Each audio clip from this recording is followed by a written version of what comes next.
Hello， 大家好，我是崔眠宇。听我的故事睡不着，你来找我。今天我们来讲前世记忆，先祖们能否收到祭品与冥币呢？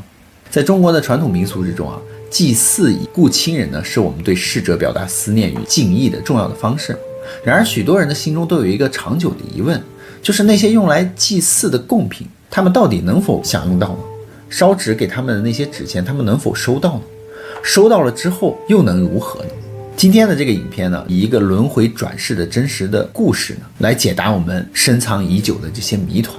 我们将透过一位拥有完整前世记忆的女性，她的亲身经历呢，深入的探讨冥界的奥秘，以及我们对先人的每一次祭拜究竟意味着什么。在1972年的11月22日呢，在广西的龙胜县地灵村呢，一位女婴降生了，她的父母为她取名为吴慧凤。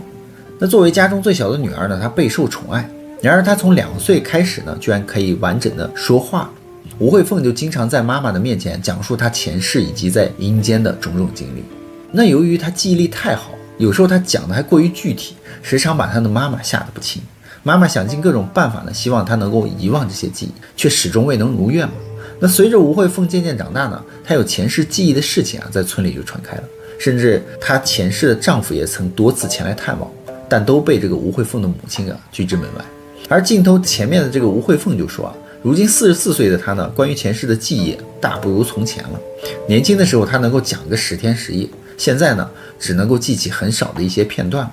而她就回忆到说自己的上一世的名字呢叫做孤柳，死的时候36岁，当时她身高太矮，只有1.5米嘛，而导致她婚后10多年呢一直没有身孕，干农活呢也极为不便，例如挑水的时候，就因为身高太矮呢，水桶都接触地面了。在1972年的3月的某一天上午呢，这个孤柳突然就莫名其妙的感觉到肚子痛。当时呢，农村缺少药物嘛，村民们生活特别的困难，生病能否痊愈呢，全靠天意。到了下午呢，他独自一人躺在床上呢，疼痛加剧，感觉自己快不行了。就在这个时候呢，一位白胡子老者呢，身后跟着2个男的或3个女的呢，走进他的房间。后来他才知道呢，当时的这个2男3女呢，是另一个世界的那种公差。他们穿着当时侗族的服装，年龄都在30岁左右，而那位老者呢，至今他都不知道他是谁。接着呢，这个吴慧凤的能量的身体就被带离了肉体，跟着他们走出了屋外。而白胡子老者呢是走在最前面的，吴慧凤呢是走在中间，公差呢则围绕着他前后左右，似乎要带他去某一个地方。一路上呢也没有人和他说话，他就只能下意识的跟着他们走。在经过了3座陌生的石桥的时候，他说他仔细看了看周围的场景桥下有河水，河岸的2边有树，周围呢云雾缭绕，好像在山里面，又好像在天上。那过了桥呢，其中一个公差就给他一个用小葫芦做成的水壶嘛，让他喝。这个吴慧凤接过小葫芦呢，一仰脖子全喝光了。他就觉得这个水还挺好喝的，只是有点苦。但奇怪的是，喝完之后他并没有什么特别的感觉，尤其是对记忆方面没有任何的影响。不知道是剂量不够还是他喝多了呢。沿途他们队伍里不断有新的成员加入，他就记得说整个队伍里人最多的时候有30多人，什么男女老少都有，40到60岁的居多。其中有2个人他还认识，这里面有个人呢还头破血流，有的少胳膊少腿。白胡子老者看见这么多伤者呢，就从这个岩石上采了一种不知名的草药，从自己的衣服上撕下一块布，替流血的这些伤者呢包扎伤口。吴慧凤还说队伍里除了人之外还有动物、家畜都有，而且他们呢就一起日夜兼程的赶路，翻山越岭，途经一些村寨的时候呢，还能够看到土房、草屋呢，以及在田里劳作的活人。疲惫的时候呢，这个白胡子老者会让队伍停下来休息一下。吴慧凤就说其实灵也会感到饥饿，偶尔路过土地庙的时候呢，他们说就看到上面摆放的贡品只有公差才能够吃，他们只能够眼巴巴地看着。而一路上他们这些灵之间还可以聊天，话题似乎都是讨论投胎的去向，是否想转换性别等等。当时呢，这个吴慧凤就对投胎的人家深感茫然，也为求富贵嘛，因为在他所处的这个地灵村富贵的阶层早已经消失殆尽，家家贫瘠，人人缺衣少粮。那队伍里还有一些年纪较小的灵一路上哭哭啼啼的，他们有的是担忧年迈的父母无人奉养，有的是担忧年幼的子女无人照顾，反正就是各种对这个嘎后很不甘心嘛。而吴慧凤呢也很思念自己的丈夫，因为在世的时候丈夫从来没有因为她个子小没有生育能力而嫌弃她，在生活上对她疼爱有加。因为她的离世，她的丈夫十分的悲伤。每天都会做好饭呢，在他原来的位置上摆上他的碗筷，呼唤他的名字，让他回家吃饭。虽说这个吴慧凤她说她的灵已经走了上百里了，但她却依然能够听见丈夫呼唤她的声音，这令她既难过又欣慰。最终呢，他们去到什么地方，做了什么事儿，吴慧凤说她也想不起来。那说到这儿，她还补充了一个关键点，她说她去世的时候呢，竟然看到了5个和自己长得一模一样的灵从肉体里面同时被分离出来，他们相互之间还说了几句话，其中的4个灵说他们要分头各自投胎去了，唯独只有她呢被这个白胡子老者给带走。后来等她记忆恢复之后呢，是某天她听到丈夫喊她吃饭，不知道怎么回事呢，就像瞬间转移一样，一眨眼的功夫她就回到老家了，与她的丈夫面对面的坐在饭桌上。饭后没多久呢，她就看到家里来了一大群人，原来呢是她的这个尸体呢已经在家中停放了5天了，准备要出殡。难道这就是传说中的头七吗？她就跟着出殡的队伍走上了山坟。这个时候呢，她就看到了一个和她长得一模一样的灵，也走在人群当中，来到了事先为他们挖好的那个坟坑前面，而且他们还并排站着，没有说话，静静的就注视着棺材被这个掩埋的过程。就在这个时候呢，另一个灵一跃而起呢，就跳到了那个棺材里了，而她没有跳，因为她想去投胎。仪式结束之后呢，送葬的队伍里吴慧凤就看到一个小姑娘，这是她16岁的那个县市的大姐吴允农。她不是来送葬的，而是和其他的小朋友来看热闹的。当时这个吴慧凤就觉得这个小姑娘看起来很不错，很会照顾旁边的小朋友，如果做她的妹妹的话，是不是很不错呢？于是她就跟着这个吴允农来到了金生的家。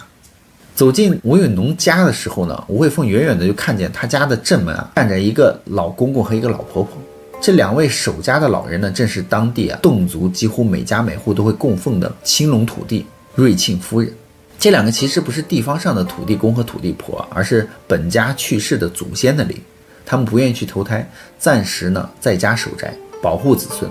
很多地方呢叫做保家仙。那之后呢，家族里若有其他的长辈过世之后呢，就由新的长辈接班嘛，之前的祖先呢就可以光荣卸任，分别投胎去了。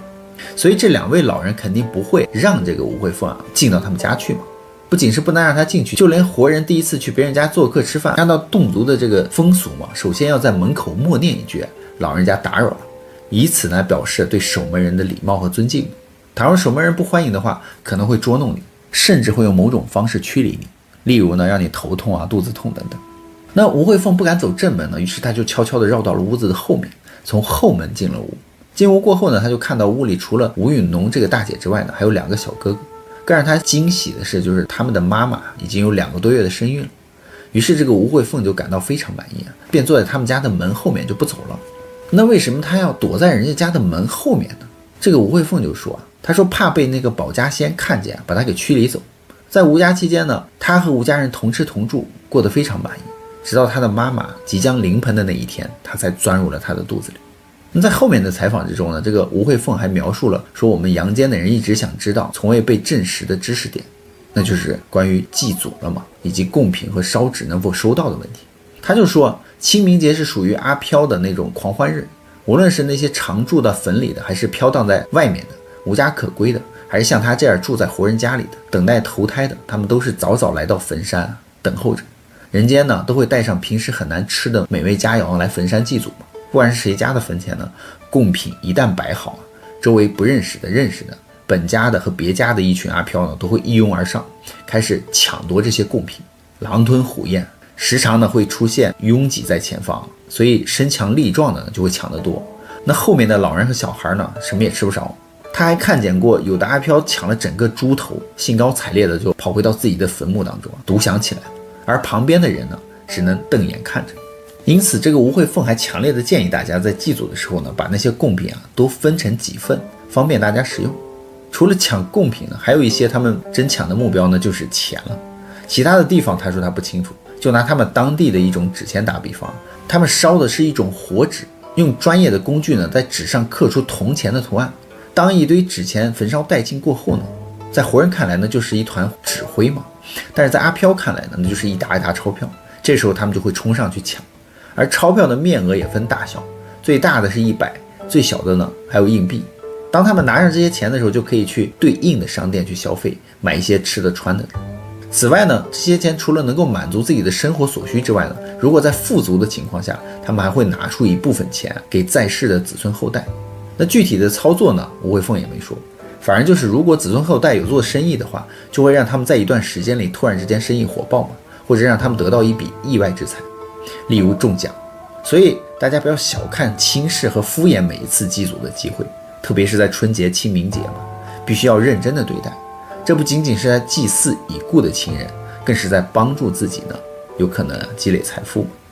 那关于吴慧凤入胎和出生的过程呢，他就是说他在1972年的11月22日那天中午，发现自己的母亲有宫缩的现象，于是呢就朝着母亲的肚子就扑了进去。进肚子里呢，他就感觉到周围全是水，很温暖，很舒服，还能够听到妈妈的心跳声。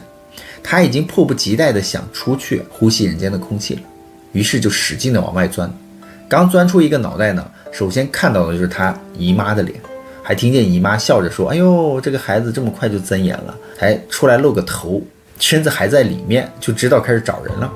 紧接着姨妈就给他擦身体用温水洗澡，用干净破烂的衣服把他包起来，放到妈妈的床上。很快呢，16岁的大姐吴允农和12岁以及9岁的哥哥都围了过来，轮流抱他。在他2岁多的某一天呢，他突然就想起了上一世有一把经常用的小刀，就是在菜园子里面割菜用的。他就想让妈妈背他去前世的家里把那个刀取回来，他妈就不同意。最后吴慧凤哭了一早上，后来实在没办法，妈妈就前往自己前夫的家去取刀，反正也不远嘛，都在同一个村。但是她丈夫找了好久也没找到，说可能搞丢了。吴慧凤还说，她6岁之前呢，几乎每天晚上睡着过后呢，她的灵就会跑出去离开身体，比如去冯山去其他地方去就乱逛。但是不管怎么样，出去过后都要在晚上12点之前会自动回来。返回时呢，她就会像做了一个梦一样突然惊醒，之后呢就浑身冒汗，接着呢就是哭，有的时候会发烧。时间一长呢，她妈妈就觉得这样下去不对了。后来听别人说用什么油在她的额头上、手脚处各擦了一下，此后呢，她的那个灵就很难再跑出去了。现在44岁的这个吴慧凤呢，育有1儿1女了，丈夫在外打工，女儿在读大学，也算得上是家庭幸福。而吴慧凤的亲身经历呢，不仅为我们揭开了祭祖仪式的神秘面纱，更是印证了轮回转世的这种传说性。或许呢，对去世亲人的每一次思念，每一次祭拜，都并非只是单向的付出，而是灵魂与灵魂之间跨越时空深层次的连接与交互呢？也许未来的科学会找到这样的答案。那么好了，故事呢，宇哥也就讲完了。别忘了订阅关注宇哥的账号，看后续更多精彩内容哦。